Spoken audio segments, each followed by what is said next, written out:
So as a complete non-drummer, I've had to devise a lot of workarounds for being rhythmically challenged. I usually start with the process of layering, and then I try to make it sound as natural as possible, like a drummer is in the room. And these are the ways that I do it. So a really important step in programming drums is to find a sound that really resonates with you. So the drums that we're looking at today are called studio drums, and it's our free Vaults release this month. There were drums played at a studio in Pencaitland called CastleSound, and there's an amazing engineer there called Stuart who we worked with. The drummer playing on this Vaults release is someone very close to me. It's my brother Harris, who's an amazing drummer who has an incredible touch on the kit.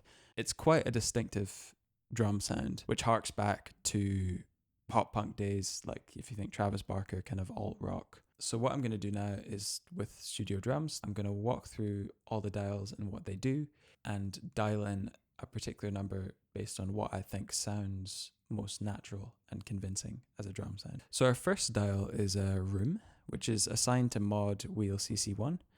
So you can dial in and out the room sound. 0 is super tight. It's a really dry rock sound. And I'm going to show you it at 100 as well, which is a much larger tone, which is akin to John Bonham.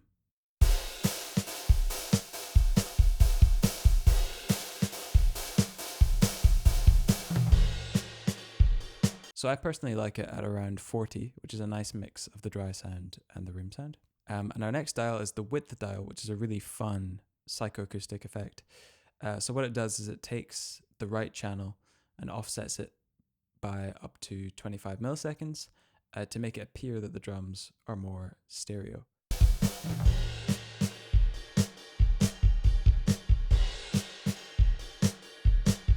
So Smash is a British bus-style compressor, great for smashing the signal and gluing it together into something quite cohesive. And I again like this quite high at about 80.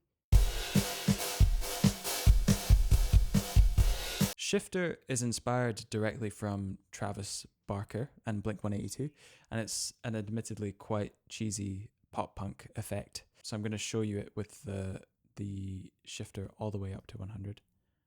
Just to give you an idea of the effect.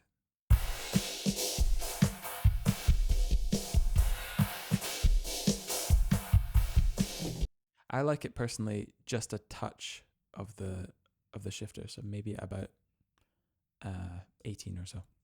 And then echo is just a standard slapback delay, and we have splosh, which is a reverb, which has been changed from previous vaults to make it more drum friendly. And less overpowering, but still a kind of stadium rock sound. And the arrow is to switch between delay into reverb and reverb into delay.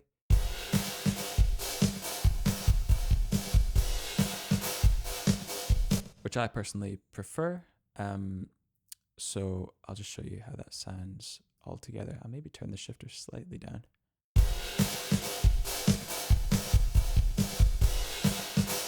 So now I'm going to lay down a loop in the way that I do it, which is through a lot of layering. And I always start with the foundation, which is the kick drum, just so I have a base to build off of with everything else.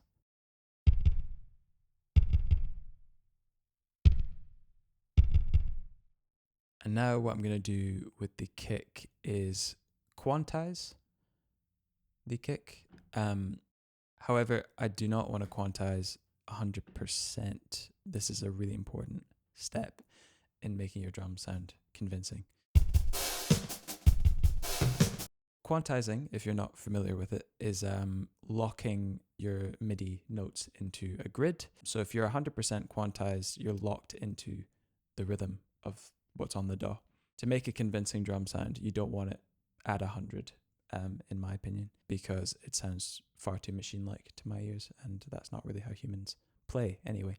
So now I'm going to play in the hi-hat part, and I'm hearing quite a fast hi-hat part on top of that kick.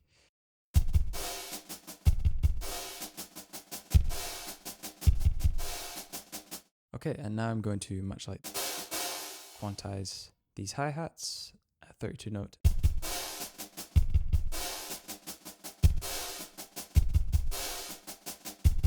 And There's a reason why I play all of these in, and I think it's a really important step in making convincing drums.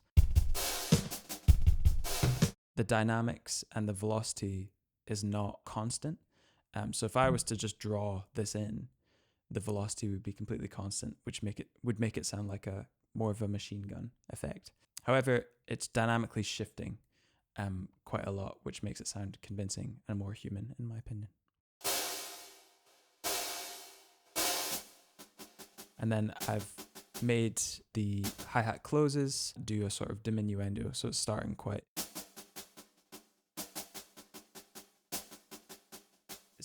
loud and then getting quieter and quieter as it goes along until open hi-hat. And I feel that creates quite a human feel. So now I'm going to add the snare, which will really bring this beat together, and then I'm going to add little like sprinkles of embellishments just to make it slightly more interesting.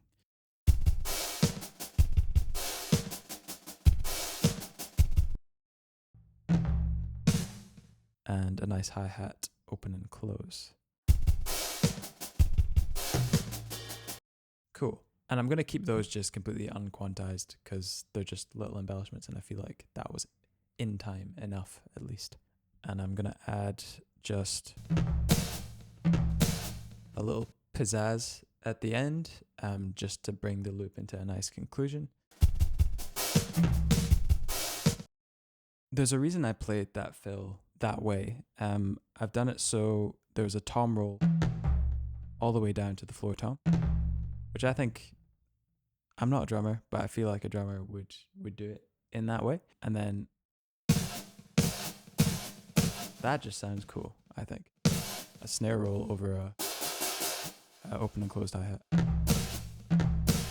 If I, for instance, didn't have that fill in place, it might sound quite monotonous to just have that looping round and round, but having that creates a sense of anticipation for the loop to be over, and then, oh, we're back to the beginning.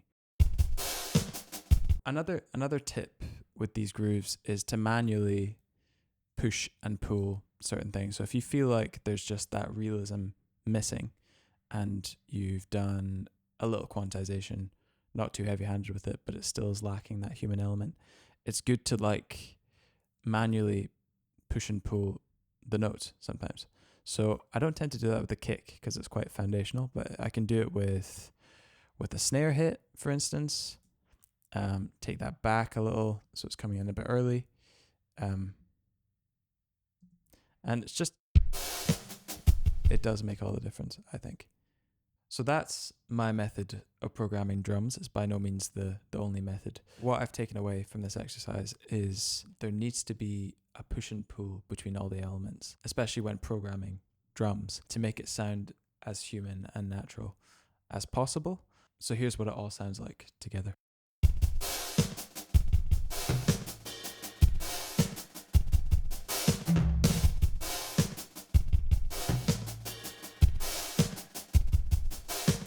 For those interested in studio drums, you'll find it as a Vaults download in the description down below, completely for free.